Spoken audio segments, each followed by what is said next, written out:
శ్రీమాత్రే నమః. లక్ష్మీదేవి యొక్క అనుగ్రహం పొందాలన్నా, లక్ష్మీదేవి ఎటువంటి చోట్ల స్థిర నివాసం ఏర్పరచుకుంటుంది అనే విషయాన్ని కూడా ఈ శ్రావణ మాస సందర్భంగా ప్రతి ఒక్కరూ కూడా గుర్తెరగాలి. శుచి శుభ్రత ఉన్న ఇళ్లల్లో లక్ష్మీదేవి స్థిరంగా ఉంటుంది.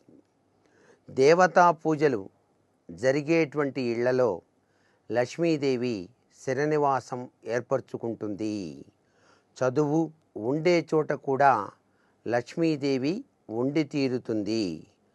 ఏనుగులు గుర్రములు ఉన్న చోట కూడా లక్ష్మీదేవి ఉండి ఉంటుంది. గోశాలలోను పాడి పంటల్లో కూడాను లక్ష్మీదేవి స్థిరత్వాన్ని పొంది ఉంటుంది. మణులలోను రత్నాలలోనూ కూడా ఆ తల్లి నివాసం ఉండి తీరుతుంది. వెండి బంగారం మొదలైనటువంటి వస్తువుల్లో కూడా ఆ లక్ష్మీదేవి ఉంటుంది. భగవంతుడికి అనుసంధానమైనటువంటి సుగంధ భరితాలైనటువంటి అగరుబత్తి, పునుగు, జవ్వాది, గంధము, పన్నీరు మొదలైనటువంటి వస్తువుల్లో కూడా లక్ష్మీదేవి నివాసం ఉండి తీరుతుంది. పుత్ర పుత్రికాది సంతానములందు కూడా లక్ష్మీదేవి ఉంటుంది.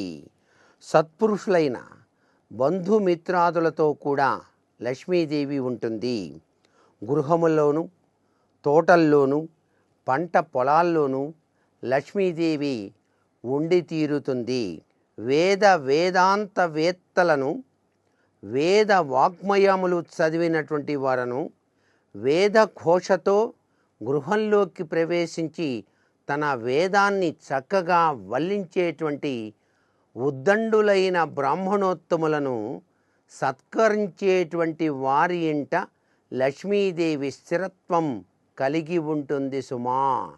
ఇంత గొప్ప విశేషాంశాలు లక్ష్మీదేవి యొక్క అనుగ్రహ కటాక్ష వీక్షణాలని పొందటానికి సహకరిస్తాయి.